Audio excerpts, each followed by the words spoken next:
Raphaël Brunet, en Maine-et-Loire, élève 220 chèvres de race alpine et cultive 62 hectares pour produire une partie des concentrés de la ration de son troupeau. Un séchoir en grange permet de valoriser les 24 hectares de surface fourragère principalement composée de prairies multi-espèces tout en assurant une production de qualité. Le séchoir en grange mis en route en 2012 est constitué de 3 cellules d'un volume de 300 m3, équipées de 2 ventilateurs et d'une griffe à fourrage hydraulique. Ce système permet ainsi à Raphaël de sécher annuellement 142 tonnes de foin. Alors le système alimentaire, ça a toujours été du foin. Depuis mon installation, j'ai toujours mis du foin.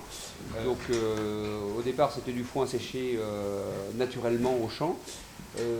Depuis 2011, donc j'ai installé un séchoir type séchage en grange, hein. Donc c'est du foin ventilé.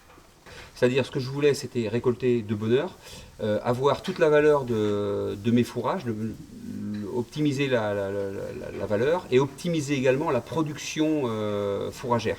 Donc ça, c'était la première chose. Et la deuxième chose, l'objectif, c'était de diminuer la quantité de concentré apporté au niveau de mon troupeau, c'est-à-dire travailler beaucoup plus avec ma prairie temporaire et moins avec les concentrés.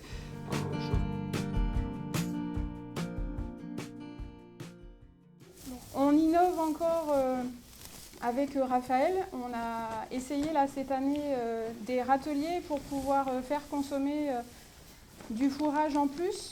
Alors, paille de colza, on a essayé pour essayer de faire ralentir la digestion des animaux. Donc là, un conseil à donner, c'est de faire attention à la marge brute de l'atelier. C'est quand même indispensable d'avoir de bons résultats techniques et économiques avant de se lancer dans le montage d'un séchoir en grange.